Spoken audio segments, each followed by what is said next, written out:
देश का गृह मंत्री तड़ीपार, देश का गृह राज्य मंत्री एक स्मगलर, 302 का मर्डर में मुलजिम और गुंडा एक्ट में निरुद्ध, तस्कर, ब्लैकर, जब इतने अपराध वाले को मोदी अपने मंत्रिमंडल में रखता है और कहता है कि देश को, वो संसद को अपराधी मुक्त कर दूंगा। देखिए, जब देश के गृह मंत्री का बेटा हो और गृह मंत्री अपराधी हो तो उसे क्यों नोटिस दे के बुलाया जा रहा है? क्या आम जनता के लिए भी कभी नोटिस दिया है इन्होंने? अगर मेरे खिलाफ होता तो पुलिस अब तक मुझको घसीट करके लेके जाती है और उसको नोटिस दे के बुला रहे हैं क्योंकि वो किसी देश का राजदूत है जो उसे नोटिस दे के बुलाया जा रहा है। तो ये दोहरा रवैया जो भारत के अंदर दोहरा संविधान जो लागू रहता है, ये देश के लिए सबसे ज़्यादा खतरनाक है। और जब से ये बीजेपी आई है, इसने इसी तरह का रवैया अपना रखा है कि अगर कोई बीजेपी का नेता अपराध करेगा तो ये उसे शान मानते हैं। और किस तरीके से लखीमपुर खीरी में निर्दोष किसानों के ऊपर गाड़ी चढ़ा के उनका नरसंहार किया गया है, ये एक आतंकवादी घटना है। देखिए, फटकार लगाने से इन पर कोई फ़र्क नहीं पड़ता, इनके खिलाफ तो एक्शन लेने से काम चलेगा। और सुप्रीम कोर्ट अपने अंडर में जांच कराए ना, सुप्रीम कोर्ट अपने अंडर में जांच क्यों नहीं करा पा रहा? जब सारे अधिकार उनके पास हैं तो वो अपने अधिकारों का इस्तेमाल क्यों नहीं कर रहा, ये भी एक सवाल है। देखिए, फरार तो ये कराते हैं। अगर हम ये अपराध अगर मैंने किया होता तो सरकार मुझे खींच करके ले जाती, और अगर मैं फरार हो जाता तो शायद मेरे परिवार के रिश्तेदार में भी कोई नहीं बचता, उनको भी खींच लेती। तो सबसे पहले तो इसका इस्तीफा होना चाहिए क्योंकि उसका बाप गृह राज्य मंत्री है और वो सारे सिचुएशन हैंडल कर रहा है, क्योंकि जितने भी आईपीएस अधिकारी हैं वो सब उसके अंडर में काम करते हैं। तो वो दबाव में है, उसका आदेश मान रहे हैं। तो जब वो पद से हट जाएगा तो उसका दबाव कम हो जाएगा। देखिए, मैं यही तो कहता हूँ, देश का गृह मंत्री तड़ीपार, देश का गृह राज्य मंत्री एक स्मगलर, 302 का मर्डर में मुलजिम और गुंडा एक्ट में निरुद्ध, तस्कर, ब्लैकर, जब इतने अपराध वाले को मोदी अपने मंत्रिमंडल में रखता है और कहता है कि देश को, वो संसद को अपराधी मुक्त कर दूंगा, ये अपराधी मुक्त नहीं कर रहा, अपराधियों को ला करके अपराधी युक्त संसद कर रहा है। तो उससे क्या उम्मीद करें? और देश का नाश कैसे करना है वो इनसे पूछो। कानून पे भरोसा है? कानून पे भरोसा है? देखिए, कानून पे तो सबको भरोसा है, पर जब कानून के रखवाले ही अपराधी होंगे तो कैसे भरोसा किया जाए, ये सोचना पड़ेगा। पूरे देश के किसान नेता विपक्ष कह रहे हैं आरोपी यही है, इसको गिरफ्तार किया जाए, 5 दिन निकाल दे, 6 दिन निकाल दे। आखिर इतना वक्त क्यों लगा रही है प्रशासन, पुलिस प्रशासन? नोटिस चिपका रही है लेकिन गिरफ्तारी नहीं। देखिए, ये चाह रहे हैं कि जितनी देर होगी उतना सबूत मिटेंगे। ये सबूत मिटाने का तरीका है। और ये नहीं है कि किसान कह रहा है या विपक्ष कह रहा है, वीडियो बोल रहे हैं, सबूत हैं, साक्ष्य हैं, और साक्ष्य को भी ये नेगलेक्ट कर रहे हैं। तो ये सोचना पड़ेगा कि अब हमारा देश किस तरफ जा रहा है।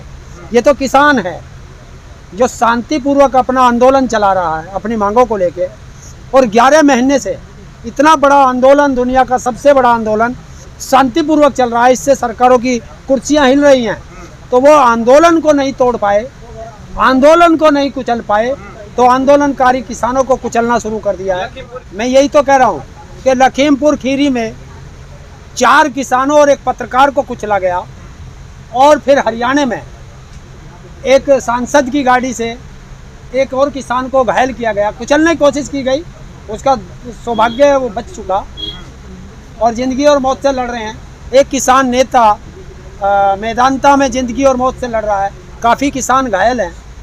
सरकार की तरफ से उनके लिए कोई सहानुभूति का एक शब्द नहीं निकला। देखिए, कुछ भी करने का मतलब, अब हत्या से बड़ा तो कोई काम ही नहीं होता।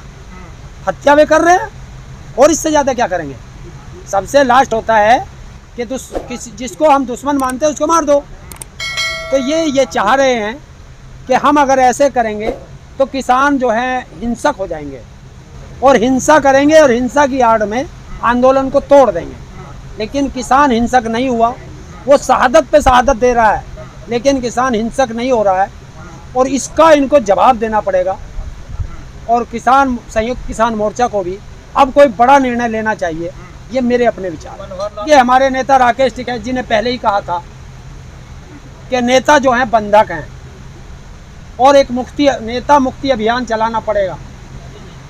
और इसका वरुण गांधी का बयान ये साफ दर्शाता है कि नेता बंधन में हैं और उसने थोड़ा सा आज़ाद होकर के सत्यता पे बोला। किसान के पक्ष में मत कहो, सच बोला।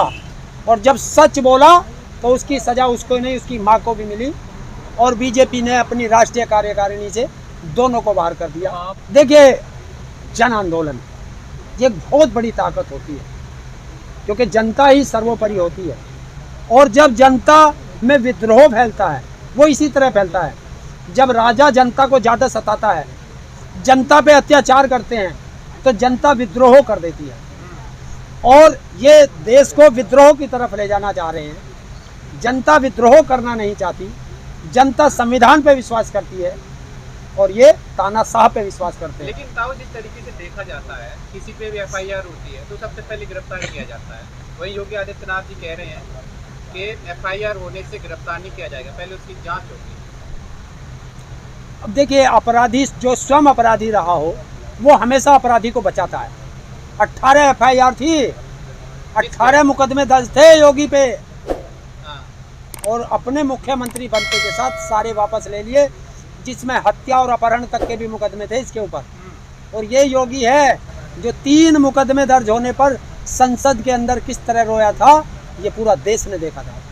लेकिन बहुत सारे लोगों को जेल में भी तो डाला है। आप बोल रहे हो अपराधी को बचा रहे हैं, बहुत सारे लोग जेल में भी। किसको डाला है? किसको डाला है? तोड़ दिए,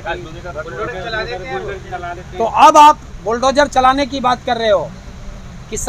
5 किसानों की हत्या का हत्यारा है गृह राज्य मंत्री का बेटा, और गृह राज्य मंत्री भी उसमें इन्वॉल्व है 120B में। तो अब योगी जी से पूछो कि कौन से दिन उसके घर पे बुलडोजर चलता है।